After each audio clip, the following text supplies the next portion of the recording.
Alors vous connaissez cette phrase célèbre, hein, la musique adoucit les mœurs.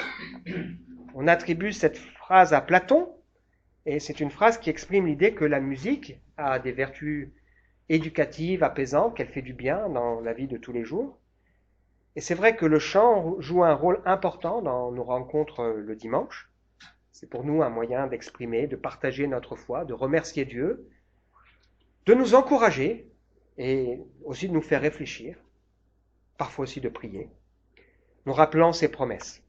Et je crois vraiment que les chants, la musique, elles préparent nos cœurs à l'écoute de la parole de Dieu que nous voulons partager maintenant. Et c'est donc pas pour rien que nous venons de chanter ce chant qui dit « Me voici, à genoux devant toi. J'abandonne tout. Mon seul désir, alors que tu m'attires, c'est d'être avec toi. Par ta grâce, viens inonder mon âme, j'ai besoin de toi. Mes bras ouverts, tu entends ma prière, parle à mon cœur, Seigneur. Je veux te connaître plus. » Moi, en tout cas, je fais cette prière. Je fais cette prière que le Seigneur me donne de le connaître plus, ou de le connaître mieux. Je fais cette prière que le Seigneur parle à mon âme, à mon cœur, et je reconnais devant Dieu, j'ai besoin de toi, Seigneur. Alors, je ne sais pas si ce matin, on réalise, les uns et les autres, qu'on a besoin de lui. La bonne nouvelle pour nous, que nous avons déjà très largement évoquée à travers les lectures et les chants, c'est que Dieu veut nous bénir. On est là parce qu'on croit ça. C'est-à-dire que Dieu, les projets de Dieu pour chacun de nous, c'est bon. Les intentions de Dieu pour nous sont bonnes. Je prends beaucoup de temps à réfléchir au titre et à l'image d'illustration pour le message, parce que c'est un moyen de faire ressortir l'idée principale du partage. Et souvent, je m'y prends plusieurs fois et j'affine au fur et à mesure les choses. Et donc, j'ai choisi cette image d'enfant là qui court là sous la pluie, enfin la pluie. Et puis ce titre, accourons à la rencontre de ce Dieu qui veut absolument nous bénir. Absolument nous bénir. Cela sous-entend aussi, puisqu'il nous invite à faire quelque chose, à courir, que nous avons notre part pour rentrer dans cette bénédiction de Dieu. On a besoin de s'approcher de lui demander. Et si on veut que Dieu nous parle, il faut aussi qu'on prenne le temps et la peine de l'écouter. Le texte qu'on va partager ce matin en deux parties, vous allez le voir, il en dit long sur le cœur de Dieu. J'allais dire les défis auxquels Dieu est confronté, mais pour Dieu, les défis, c'est rien. Il a une sagesse qui nous dépasse. C'est pour ça que tout à l'heure, on a parlé de son plan qu'il révèle. Donc, il a trouvé la solution et il va nous la montrer. Et ma foi n'a de sens et elle repose sur l'absolue certitude que Dieu est vivant et qu'il est agissant. Quand bien même les gens autour de nous pourraient dire « Où donc est votre Dieu ?» comme on l'a lu tout à l'heure avec le psaume 115. Notre Dieu est au ciel, il fait tout ce qu'il veut. Et nous avons cette absolue certitude que Dieu parle, Dieu voit, Dieu entend, Dieu sent, ressent les choses et Dieu agit. Et donc il nous invite, on l'a lu plusieurs fois, à lui faire confiance. Il est un secours et un bouclier. Il pense à nous, il bénira. C'est ce que nous rappelle ce psaume 115. Soyez bénis par l'Éternel qui a fait le ciel et la terre. Donc le texte qu'on va partager en dit long sur le cœur de Dieu, mais il en dit long aussi sur le cœur de l'homme et de la femme. À la fois le cœur de celui qui est loin de Dieu et des préoccupations, des fois décalées, vous allez voir. Mais aussi de celui qui est un homme de foi, qui marche avec Dieu. Mais aussi de celui qui est un homme qui a une foi un peu moins mature, on allait dire, et qui aussi essaye de faire ce qu'il peut dans sa foi. C'est parfois notre cas. On a confiance en Dieu et on a nos hauts, on a nos bas. Il en dit long aussi sur l'être humain qui a facilement du mal à avoir une position claire et qui souvent veut de Dieu, mais voilà, et qui a besoin à un moment donné de se positionner. Alors, je ne suis pas un adepte forcément de Coluche, mais il a dit ceci qui est intéressant. Ce n'est pas parce qu'une majorité de gens a tort qu'elle a raison. Et on va voir ça. Pas parce qu'il y a une majorité de gens qui pensent quelque chose qu'ils ont raison. Et ce texte en dit long aussi sur les défis aussi de l'être humain, les peurs qu'il peut avoir, les difficultés parfois du croyant à oser sortir de sa zone de confort. Il y a plein de choses pour nous. Et donc on va voir que la foi est appelée à avoir un impact dans notre vie personnelle, mais aussi à avoir un impact dans la vie des autres et de ceux qui nous entourent. Et donc ça nous invite à oser parfois prier pour des personnes ou pour des situations. Alors à travers nos nos différentes lectures, nous avons déjà affirmé ces vérités. Dieu veut nous bénir, mais il nous place devant des choix. D'un côté la vie et la bénédiction, la rencontre de Dieu, de l'autre, la mort et la malédiction. Et Dieu nous rappelle que son projet pour nous, c'est choisir la vie. La bénédiction, c'est une grâce, nécessite quand même qu'à un moment donné, on se positionne. Et donc voilà pourquoi on a aussi lu ce texte d'Éphésiens au chapitre 1er, qui nous invite à louer Dieu, qui nous dit qu'il nous a comblés de bénédictions dans les lieux célestes. Ça veut dire que le Dieu auquel on va parler ce matin, duquel on va parler ce matin, c'est pas un Dieu qui va dire, bon, un tout petit peu pour Stéphane, là, un petit peu pour Marie, bon, il n'y en a plus beaucoup pour Anaïs, non. C'est un Dieu qui veut nous combler, les uns et les autres, de ses bénédictions. Et il nous dit qu'avant même la fondation du monde, c'est incroyable ça, avant même la fondation du monde, il nous a choisis pour être en sa présence. Pas en la présence d'un juge qui va nous condamner, mais d'un père qui fait de nous ses enfants adoptifs. Alors moi l'adoption, elle me parle, puisque j'ai adopté avec mon épouse Théophile, et je sais qu'il a fallu déjà 9 mois pour avoir l'agrément, puis ensuite il a fallu faire plein de démarches pour être autorisé à adopter, puis plein de démarches une fois que on nous avait présenté en photo Théophile pour l'avoir. Il a fallu encore 9 mois, 1 an et demi. Et lui, il ne savait pas tout ça. Mais pendant 1 an et demi, on était là, on travaillait, et lui, il ne voyait pas. Et Dieu, dans nos vies, travaille. Des fois, on ne s'en rend pas compte, et à un moment donné, on a besoin que nos yeux s'ouvrent et de voir ce pulse qui se met aussi en place. Dieu rend ce miracle possible à travers l'œuvre de Jésus qui s'est offert en sacrifice pour que nous soyons délivrés, pardonnés de nos fautes. Il manifeste sa grâce dans toute sa richesse pour nous donner l'intelligence pour comprendre le secret de son plan. Il met tout en œuvre et nous invite. Et il nous marque de son sceau. Il nous donne le Saint-Esprit qui atteste dans nos cœurs, ça y est, celui-là, c'est ma propriété. Il est enfant du Seigneur. Alors le texte d'Éphésiens, il fait allusion à une coutume qu'il y avait. À Éphèse, c'est un port, et il y avait des rondins de bois, et pour savoir à qui appartenaient les rondins, on marquait les rondins avec un sceau. Et quand on voyait le sceau, tiens, celui-là c'est Savinien, donc c'est la propriété de Savinien. Et la Bible nous dit que quelque part, Dieu nous marque de son empreinte pour dire celui-là, pas touche, il m'appartient, c'est mon enfant. Alors dans l'idée que Dieu nous a choisis, c'est pas l'idée qu'il y en a qui sont choisis, d'autres jetés. C'est plutôt l'idée que Dieu est intentionnel dans cette démarche et qu'il nous invite les uns et les autres à nous tourner vers lui. Son intention est claire, sans ambiguïté, c'est pour ça qu'il nous invite à lui faire confiance. Alors on est en train, ensemble, d'étudier la vie d'un homme qui s'appelle Élie dans la Bible. Et le but pour nous, c'est pas d'apprendre la Bible par cœur, c'est pas ça. C'est de comprendre à travers ce texte de la Bible, qu'est-ce que ça veut me dire pour moi aujourd'hui, au mois de mars 2024. Alors on relit ce texte qui résume l'histoire d'Élie. Un homme marqué par la prière. Parce que dans la vie, si on veut pouvoir recevoir des choses de Dieu, déjà il faut prier. Elle me dit ceci, la prière de celui qui a veillé aussi à être juste, qui a été agréé de Dieu, agit avec une grande force. Élie était un homme de la même nature que nous. Ouf! Il a prié avec insistance pour qu'il ne pleuve pas et il n'ait pas tombé de pluie sur la terre pendant 3 ans et demi. 3 ans et 6 mois. Puis, il a prié de nouveau, le ciel a donné de la pluie et la terre a produit son fruit. Mes frères et sœurs, si quelqu'un parmi vous s'est égaré loin de la vérité et qu'un autre l'y ramène, sachez que celui qui ramènera un pécheur de la voie où il s'est égaré sauvera une âme de la mort et couvrira une multitude de péchés. Ça, c'est ce qui caractérise la vie d'Élie. C'est un homme qui était à l'écoute de Dieu et Dieu s'est servi de lui pour, à un moment donné, montrer que c'est lui qui agit.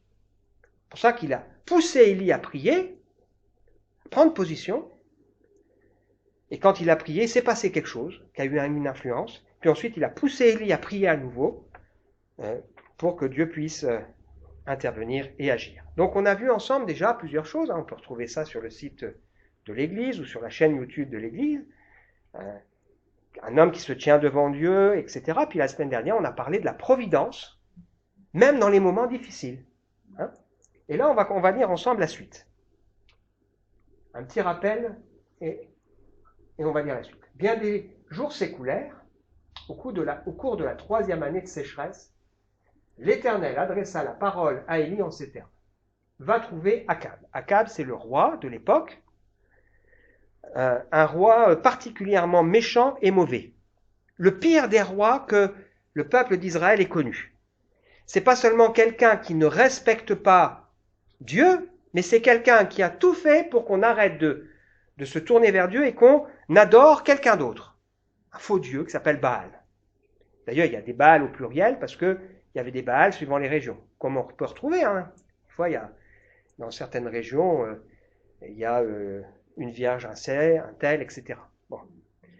Et donc cet homme, Akab, qui est particulièrement méchant et mauvais, avait décidé de faire mourir tous ceux qui croient en Dieu.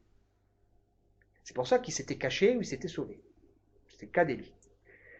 Et il avait instauré cette nouvelle religion, on va dire, en grande pompe. Il y avait 450 prophètes pour Baal et il y avait 400 prophètes pour Astarté. C'est le pendant féminin de Baal. Et donc Baal est considéré à l'époque par les Phéniciens comme le dieu qui domine la nature, qui est le dieu qui commande aux éclairs et qui commande à la fertilité. Et donc Akab est bien méchant. Donc Dieu dit à Élie, maintenant tu vas trouver Akab et tu lui dis, je vais faire pleuvoir. Élie partit afin de rencontrer Akab. Comme la famine s'était aggravée à Samarie, Akab avait convoqué Abdias, l'intendant de son palais. Celui-ci révérait l'Éternel. Lorsque la reine Jézabel, épouse d'Akab, avait voulu exterminer tous les prophètes de l'Éternel, Abdias, intendant du palais, avait sauvé 100 d'entre eux en les cachant en 2 groupes de 50 dans des grottes et en leur procurant à manger et à boire. Akab avait donné cet ordre à Abdias.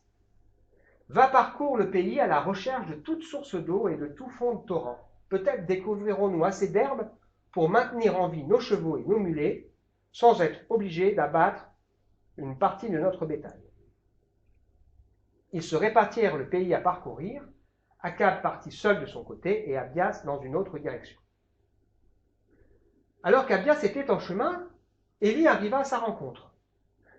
Abdias le reconnut et s'inclina face contre terre devant lui en demandant « Est-ce bien toi, mon seigneur Élie ?»« C'est moi-même, lui répondit-il. Va dire à ton maître, j'arrive. » Oh, répliqua Abdias, par quel péché ai-je mérité que tu me fasses mettre à mort par la main d'Akab? Donc c'était un tyran. Il n'aimait pas qu'on lui dise des choses qui ne lui font pas plaisir. Donc même lui, intendant de son royaume, tout près, il n'était pas très rassuré. Aussi vrai que l'Éternel est vivant, je t'assure, il n'y a pas une nation ni un royaume où mon maître ne t'ait pas fait chercher. Et quand les représentants de ces pays disaient que tu n'étais pas chez eux, il les faisait jurer qu'on ne t'avait pas trouvé. Maintenant, tu me demandes d'aller annoncer à mon Seigneur que tu arrives. Mais à peine t'aurais-je quitté, voilà, l'Esprit de l'Éternel te transportera je ne sais pas où, et moi j'irai annoncer à Akab, mais il ne te trouvera plus. Et moi, il me tuera. Pourtant, rappelle-toi, ton serviteur est fidèle à l'Éternel depuis sa jeunesse. Mon Seigneur, n'as-tu pas appris ce que j'ai fait quand Jézabel massacrait les prophètes de l'Éternel? J'en ai caché 100 en 2 groupes de 50 dans des grottes, et je leur ai fourni à manger et à boire. Et moi que tu viens et que tu envoies maintenant à mon Seigneur pour lui annoncer que tu viens, et il va me tuer. Et Élie lui dit, aussi vrai que l'Éternel le Seigneur des armées célestes, au sujet duquel je me tiens vivant, je t'assure, je me présenterai aujourd'hui même devant Akab. Abdias courut donc rejoindre Akab et lui annonça la chose. Alors Akab vint à la rencontre d'Élie. Lorsqu'il l'aperçut, il lui cria « Te voilà, toi qui sèmes le malheur en Israël !» Et lui, il répondit « Ce n'est pas moi qui sème le malheur en Israël, mais c'est toi, la famille de ton père, puisque vous avez refusé d'obéir au commandement de l'Éternel, et tu t'es rallié au culte des dieux Baal. Maintenant, convoque tout Israël en ma présence, sur le mont Carmel. Tu y rassembleras aussi les 450 prophètes de Baal et les 400 prophètes de la déesse Akhéra, ou Astarté, qui sont tous entretenus par la reine Jézabel. » Akab envoya des messagers à tous les Israélites et il rassembla les prophètes sur le mont Carmel. Alors Élie s'avança devant tout le peuple et s'écria « Combien de temps sauterez-vous des deux côtés? Si c'est l'Éternel le Dieu, le vrai Dieu, suivez-le. Si c'est Baal, alors ralliez-vous à lui. » Le peuple ne lui répondit pas un mot. Alors, dans ce texte, tout commence par cette phrase, bien des jours s'écoulèrent, 3 ans et demi, pas rien. Au cours de la 3e année, l'Éternel adressa la parole à Élie en ces termes, va trouver Akab et je ferai pleuvoir sur ce pays. Ce qu'on découvre ici, c'est on a affaire à un Dieu qui est en colère. On a affaire à un Dieu qui est en colère. Il est en colère parce que ce peuple qui aurait dû le connaître, le suivre et l'adorer, a fait le choix de se détourner de lui. Et ce Dieu qui est en colère a décidé de faire réfléchir le peuple. Donc il a dit, on va arrêter la pluie. Et pendant 3 ans et demi, la pluie s'est arrêtée. Il semble bien qu'au bout de 3 ans et demi, les choses n'ont pas beaucoup évolué, mais ça Dieu le savait. Et au bout de ces 3 ans et demi, ce Dieu qui est en colère, il est touché par sa grâce, par sa bonté. Et il décide que maintenant, il veut envoyer la bénédiction. Ce qui est important pour nous à comprendre ici, c'est que Dieu n'est pas un Dieu colérique. C'est pas ça que la Bible elle nous décrit. Elle nous décrit un Dieu qui est lent à la colère, qui est riche en grâce, plein de bonté, qui ne trouve pas son plaisir à revenir sans cesse sur nos fautes, ne conteste pas sans cesse, mais il prend plaisir à la grâce et à la miséricorde. Il est riche en compassion. Mais elle nous présente un Dieu qui, en même temps, est un Dieu saint. Et le péché, il l'a en horreur. Alors ici, c'est pas Dieu qui est faible et qui dit, bon, de toute façon, ils comprennent rien, alors je vais faire preuve de bonté, c'est pas ça. Mais il y a cette dualité dans sa nature. D'un côté, sa sainteté, de l'autre côté, sa bonté. Et là, Dieu dit, bon, maintenant, le temps est venu de leur montrer le Dieu qui est bon. Et donc, ce Dieu plein de grâce décide que maintenant, il va faire revenir la pluie. C'est lui qui prend l'initiative des choses. Et on va le voir par la suite, sa colère va tomber. Mais elle ne va pas tomber sur le peuple. Elle va tomber sur un autel. Mais on va y venir. C'est la deuxième partie. Alors, on va regarder les différents personnages ici pour réfléchir ensemble. Élie, cet homme qui est un homme de foi, qui se tient devant Dieu. Il ne peut pas se présenter à Akab comme ça. On a bien compris, Akab, il a fait parcourir, la terre dans tous les sens, là, autour, là, et pour essayer de trouver Élie, parce qu'il voulait lui faire la peau. Disant, Élie, t'amènes le bazar, toi. Donc, voilà. Et donc, à chaque fois, il allait, il demandait, est-ce que vous l'avez vu? Il faisait jurer, non, vous l'avez pas vu, etc. Donc, si Élie s'était présenté devant Akab, Akab l'aurait fait mourir. Si Élie s'était présenté la fleur au bec, devant le palais, les gens l'auraient arrêté, l'auraient mis en prison, et hop, c'était fini. Donc, il fallait que Dieu, qui a décidé que maintenant il était temps pour Élie d'aller devant Akab, que Dieu prépare les choses. Et ça, c'est important pour nous. Quand Dieu nous demande de faire quelque chose, il nous précède. Et Dieu va précéder Élie, c'est pour ça qu'il va mettre sur sa route cet homme qui s'appelle Abdias. Des fois, on est là, on sent que Dieu nous demande de faire des choses, c'est comment ça va se passer, comment je vais faire. Et en réalité, Dieu nous précède. Je me souviens, hein, quand il y a de ça maintenant 2021, on a décidé d'acheter ce local qu'on appelle le café-change, enfin de louer ce local qu'on appelle le café-change en centre-ville, dans ce qu'on appelle le carré d'or d'Épinal. L'église ici a des moyens extrêmement modestes. Et moi, je m'étais dit dans ma tête, j'avais la conviction que Dieu voulait ça. Je m'étais dit, mais le propriétaire, l'agence, là, comment ils vont accepter? Et j'avais donc contacté l'association des églises protestantes baptistes, là, pour leur dire, est-ce que vous pouvez faire une lettre comme quoi vous êtes derrière nous, etc., etc. Parce que je me disais, ils vont pas... Et quand je suis arrivé, on m'a ouvert les portes, tout a été facile. Dieu avait préparé les choses. Parce que quand Dieu nous demande de faire quelque chose, il prépare. Ça ne veut pas dire que tout est facile, mais ça veut dire qu'il y a cette confiance, tu vas faire les choses. Et donc Abdias, c'est le deuxième personnage, son nom veut dire adorateur, serviteur de l'Éternel. C'est un croyant, depuis sa jeunesse, d'une certaine manière courageux, hein, il s'oppose quand même à Jézabel et au roi, mais bon, il a peur. Hein. Et donc lui, qu'est-ce qu'il a fait?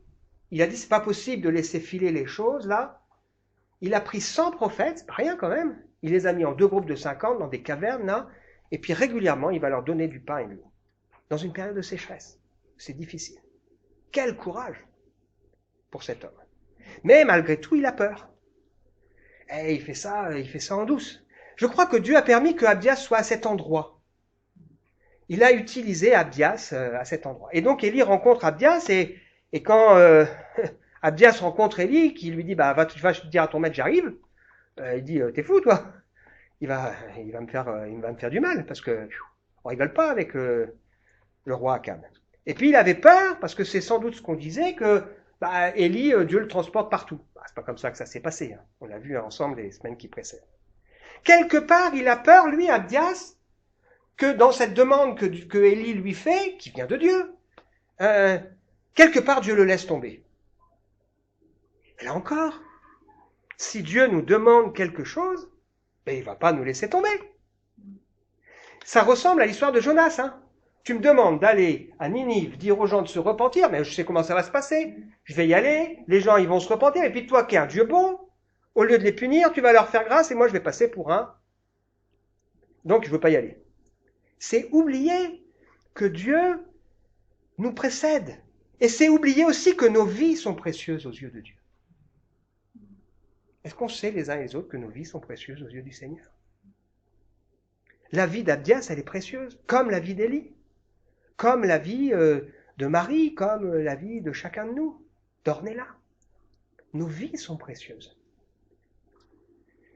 Combien de fois on a peur alors que Dieu est là, il nous tient et il veut nous bénir. Et puis on a aussi besoin de comprendre quelque chose, c'est que quand on fait quelque chose pour Dieu, on ne sera jamais en reste. Cet homme, il a nourri ces gens. Et la Bible nous dit que Dieu se souviendra même d'un verre d'eau froide qu'on a donné à un enfant. Ça veut dire qu'on peut avoir conscience d'un Dieu qui sait tout. Tout de ma vie, du début à la fin, avant que ça arrive, mes pensées, mes paroles, etc. Ça peut nous faire trembler. Non, c'est pas toujours beau ce qu'il y a dans ma vie. Mais si on a donné notre vie au Seigneur, eh bien ça peut être aussi quelque chose qui nous rassure. Tu sais Seigneur, tu sais tout. Tu te souviens de cette prière que je t'ai faite. Tu l'as entendue. Tu te souviens de cette prise de position, même maladroite que j'ai pu avoir. Tu t'en souviens Seigneur. Donc le fait que Dieu sache tout de nous, c'est pas un gadget, c'est plutôt quelque chose qui doit nous encourager. Personne ne sera jamais en reste devant Dieu. Alors cet homme, il cherche à se justifier devant Élie en disant tu dois savoir. Mais en fait, Élie ne savait pas. Parce que lui, dans sa tête, il pensait qu'Élie savait tout. C'est pas comme ça que ça marche. Il dit, tu devais savoir que moi, j'ai caché des gens, non? Alors là, Élie va passer à côté de quelque chose. Je vous fais un petit teasing pour les prochaines fois. Il va passer à côté de quelque chose parce que à travers la bouche d'Abdias, Dieu veut encourager Élie en lui disant, mais tu sais, Élie, t'es pas tout seul. Parce qu'un peu plus tard, Élie, qui est de la même nature que nous, se dit, j'en ai marre, je suis tout seul, moi, à croire. Et des fois, ça nous arrive. Hein. Moi, ça m'est déjà arrivé. De me dire, Seigneur, j'en ai marre, je suis tout seul. Non, tu n'es pas tout seul. Dieu s'est réservé des gens pour lui. Moi, on y reviendra dans quelques semaines. Donc, il cherche à se justifier auprès d'Élie, mais au fond, il n'y a pas besoin. Et puis, on voit le roi Akab, troisième personnage de l'affaire, ce roi méchant. Alors lui, c'est incroyable. Ce qui le préoccupe, c'est de nourrir ses animaux. Dans une période de sécheresse, où tout le monde manque, ce qui le préoccupe, c'est de nourrir ses animaux pour qu'il ait des animaux pour conduire ses chars, pour son prestige. Il y a un tel décalage. Et dans sa tête, ce roi, il est incapable de se remettre en cause pour se dire, s'il y a tant de choses qui vont mal dans le monde, là, peut-être qu'il y a quelque chose que je devrais réfléchir. Non? Lui, il parcourt, il envoie Abias de son côté, il faut trouver de l'eau et suffisamment pour qu'on ne perde rien. Il y a tant de gens qui sont comme ça. Ce qui les intéresse, c'est qu'on ne veut rien perdre. C'est leur image. C'est quelque part, c'est pathétique. C'est pathétique. Et quand, du coup, il va aller voir Élie, parce que maintenant il accepte, et quand il va voir Élie, il lui dit, c'est de ta faute ce qui arrive, et puis lui, très clair, lui dit, non, stop, c'est de ta faute à toi. Parce qu'il y a des gens comme ça, ils pensent qu'à eux, leur gloire, on ne veut rien perdre, etc. Et quand ça va mal, ils sont incapables de se remettre en question et se disent, c'est de la faute des autres. Le cœur de l'homme. Et puis enfin, on a le peuple. Le peuple, il a du mal à se positionner. Il ne rejette pas complètement Dieu, mais d'un autre côté, il y a beaucoup d'ambiguïté. Et la foi, c'est pas comme ça. La foi, ça doit être quelque chose de clair. On doit prendre position. Il n'y a pas de 36 solutions. Soit c'est Dieu qui est Dieu, et on le suit, soit c'est pas Dieu qui est Dieu, et alors à ce moment-là, partons d'ici. Perdons pas notre temps. Dieu a horreur d'une chose, c'est l'ambiguïté. Il y a un texte fort qui fait toujours trembler quelque part, dans l'Apocalypse. Il dit, vous n'êtes pas froid, vous n'êtes pas bouillant, vous êtes tiède, alors je vous vomis. Parce que si on nous dit, alors, est-ce que tu es froid, est-ce que tu es bouillant? On va dire, non, moi je suis... Voilà. Et le Seigneur, il dit, ça, berk. Si je suis pas Dieu, hop, si je suis Dieu, donne-toi à Dieu. Ça fait réfléchir. Alors, à la suite, on la lit ensemble. Maintenant, le défi est lancé. Élie poursuivit, je suis le seul prophète de l'Éternel qui reste, et il y a 450 prophètes de Baal. Il n'a pas entendu cette histoire des 100. Mais bon. Qu'on nous amène 2 taureaux, que les prophètes de Baal choisissent pour eux l'un d'eux, qu'ils le découpent, qu'ils en disposent des morceaux sur le bois, mais sans y allumer le feu. Je ferai de même avec l'autre taureau, je le placerai sur le bois et je n'y mettrai pas le feu. Puis vous invoquerez votre Dieu, et moi, j'invoquerai l'Éternel. Le Dieu qui répondra en faisant descendre le feu, c'est celui-là qui est Dieu. Tout le peuple répondit, d'accord, c'est bien. Élie se tourna vers les prophètes de Baal et leur dit, choisissez pour vous l'un des taureaux et préparez-le les premiers, car vous êtes les plus nombreux. Puis invoquez votre Dieu, mais ne mettez pas le feu au bois. On leur donna le taureau, ils le prirent, ils le préparaient. Ils invoquèrent Baal du matin jusqu'à midi en répétant « Oh Baal, réponds-nous » Mais il n'y eut ni voix, ni réponse. Ils sautaient autour de l'autel qu'ils avaient dressé. Vers midi, Élie se moqua d'eux et leur dit « Criez plus fort ! Puisqu'il est Dieu, il doit être plongé dans ses réflexions. Il a dû s'absenter ou bien il est en voyage. Peut-être qu'il dort, il faut le réveiller. » Les prophètes crièrent à tue-tête, ils se firent selon leur coutume des incisions dans la peau à coups d'épée, de lance, jusqu'à ce que le sang ruisselle sur leur corps. Ils rentrent en transe, quoi. L'heure de midi était passée et ils demeurèrent encore dans un état d'exaltation jusqu'au moment de l'offrande du soir. En tout, ça a duré 6 heures, cette affaire. Mais il n'y eut ni voix, ni réponse, aucune réaction. Au bout de 6 heures, Élie ordonna à tout le peuple, approchez-vous. Tout le peuple s'avança vers Élie. Élie rétablit l'autel de l'Éternel qui avait été démoli. Il prit à cet effet 12 pierres, une pour chacune des tribus des descendants de Jacob, à qui l'Éternel avait déclaré « Tu t'appelleras Israël ». Il rebâtit avec ces pierres un autel dédié à l'Éternel. Autour, il creusa une rigole capable de contenir une 30aine de litres. Puis il disposa des bûches et du bois sur l'autel, il dépeça le taureau, le plaça en morceaux plaça les morceaux de viande sur le bois, il ordonna, remplissez 4 cruches d'eau, répandez-la sur l'autel, sur l'holocauste et sur le bois. On fit ainsi. Faites-le encore une fois, et ils le firent. Une troisième fois, et ils le firent encore. L'eau se répandit autour de l'autel et remplit la rigole.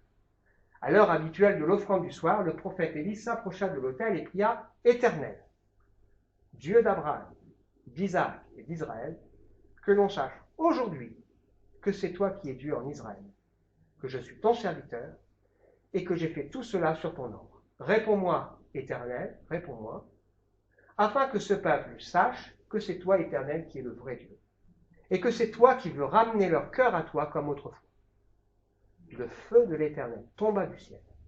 Il consuma l'holocauste, le bois, les pierres, la terre, et il réduisit en vapeur l'eau de la rigole. Quand le peuple vit cela, tous tombèrent le visage contre terre en s'écriant « C'est l'Éternel qui est Dieu. C'est l'Éternel qui est Dieu. » Et il leur ordonna, saisissez les prophètes de Baal, qu'aucun d'eux ne s'échappe, ils se saisirent d'eux, et il les fit descendre dans le ravin de Kishon pour les y égorger. Pardon. Bon, c'est pas grave. Alors, une histoire aussi qui est là très intéressante. Élie va donc défier les faux prophètes sur ce qu'on appelle le mont Carmel. Alors, le mont Carmel, c'est un mont particulier qui est une montagne luxuriante avec des pins, des chênes, toutes sortes d'arbres. Il y a de nombreuses cavernes avec de l'eau. De ce mont Carmel, il y a plusieurs endroits où on peut apercevoir la mer. Et il y a des pentes douces qui favorisent les rassemblements. C'est un mont qui se situe entre Israël et la Phénicie. Et ce lieu est considéré à l'époque par les Phéniciens comme la demeure sacrée de Baal, le lieu où leur faux dieu réside. Et donc Élie va défier ces prophètes, ces faux prophètes, sur leur terrain.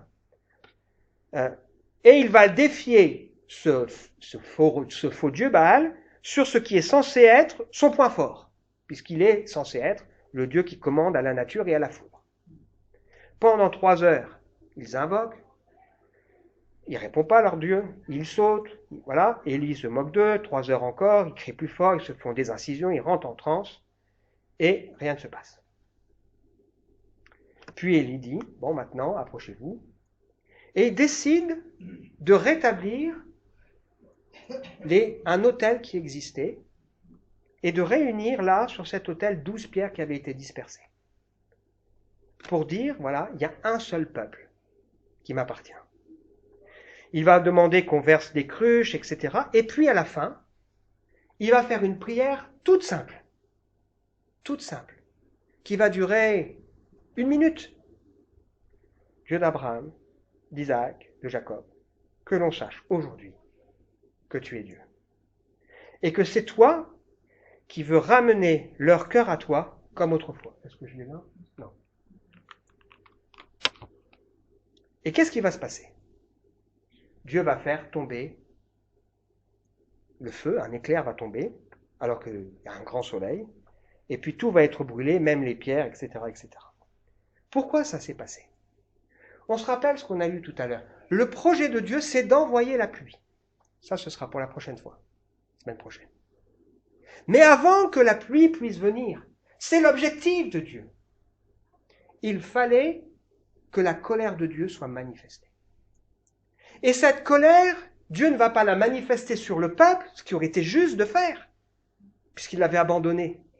Il va la manifester sur un autel. Parce qu'il va y avoir là un remplacement, une substitution par rapport au peuple. Cette histoire nous parle de ce qui s'est passé avec Jésus-Christ et avec la croix. Avant que Dieu puisse envoyer la pleine bénédiction pour nous, Dieu qui est en colère à cause de l'être humain, qui s'est détourné de Dieu à cause de l'être humain dont le cœur est plein de mauvaises choses, doit manifester sa colère. Parce que Dieu est saint. Et c'est pas un Dieu faible qui dit, bon allez c'est bon, on passe au autre. Hein. Non.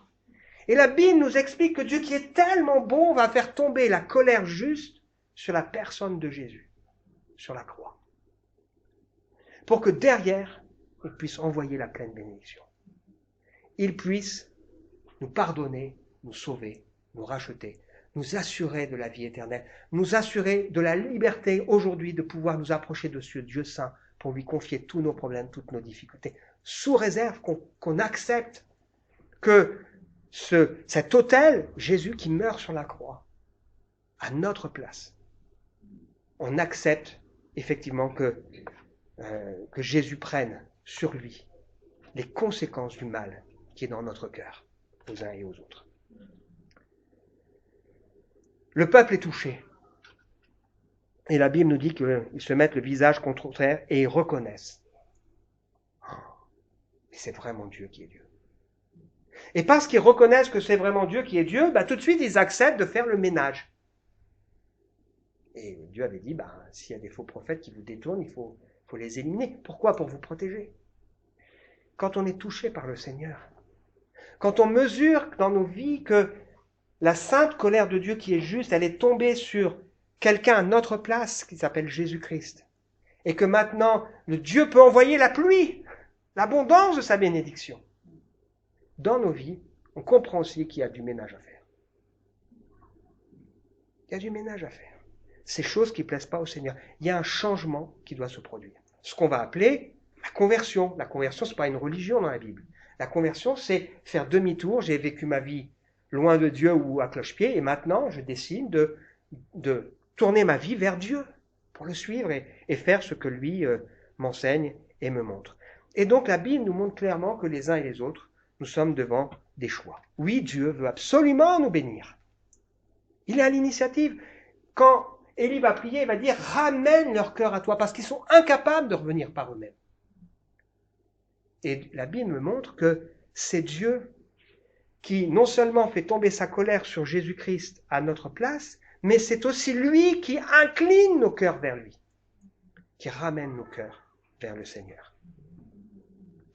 Dieu prend l'initiative. Je veux vraiment te bénir. Pour cela, il y a des choix à faire. Il faut mettre de l'ordre. Sa colère est tombée sur Jésus-Christ pour que lui qui a tout accompli, la grâce de Dieu maintenant, puisse être déversée sur nous.